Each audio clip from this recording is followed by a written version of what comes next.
ایک عورت جو یہودن ہے، یہودی کمیونٹی سے، مسلمان نہیں ہے، یہودی ہے، نہایت بدتمیز، گالی گلوچ کرتی ہے، لوگوں سے لڑائی جھگڑے کیا کرتی ہے۔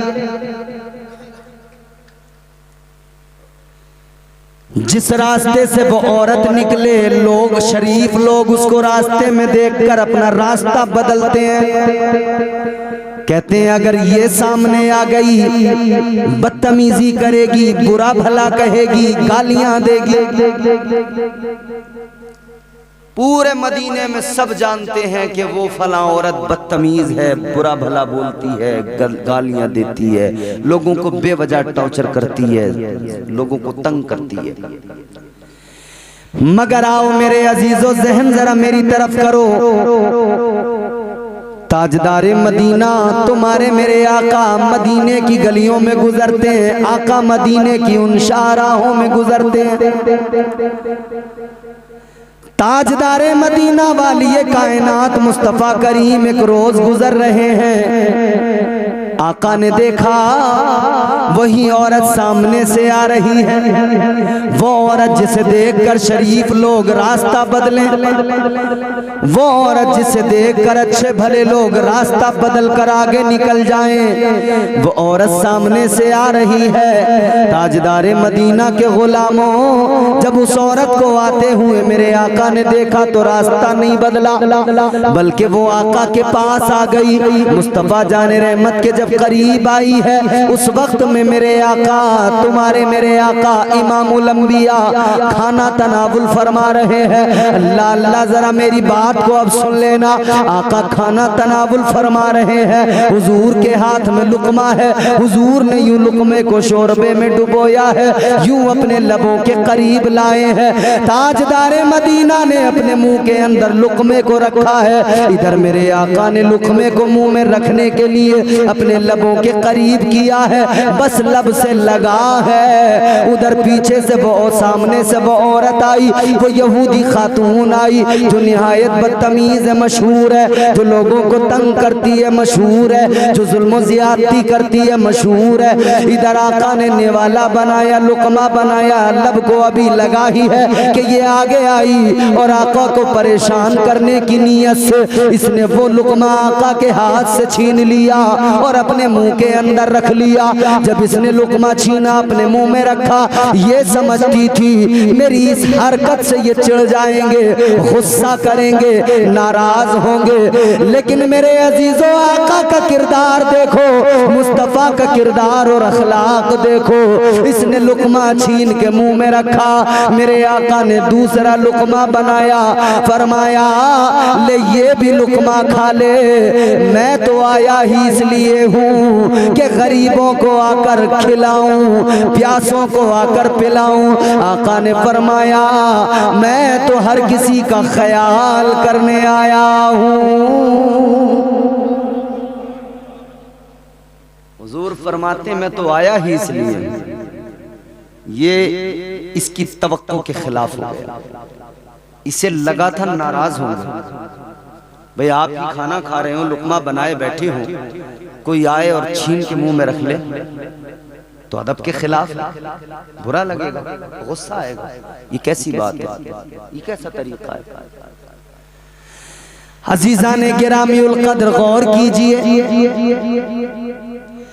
وہ لقمہ جو اس کے منہ میں گیا تھا، میرے آقا نے ایک اور لقمہ بنا کر اس کو دیا، فرمایا لے کھا لے، میں تو کھلانے ہی آیا ہوں۔ یہ تو جانتی بھی نہیں تھی کہ کیا ہونے والا ہے، انقلاب آنے والا ہے، یہ تو تنگ کرنے آئی تھی، نبی کو پریشان کرنے آئی تھی، مگر جانتی نہیں تھی وہ لقمہ جو اس نے کھا لیا ہے، وہ لقمہ در حقیقت نبی کے لبوں کو چوم کر آیا ہے۔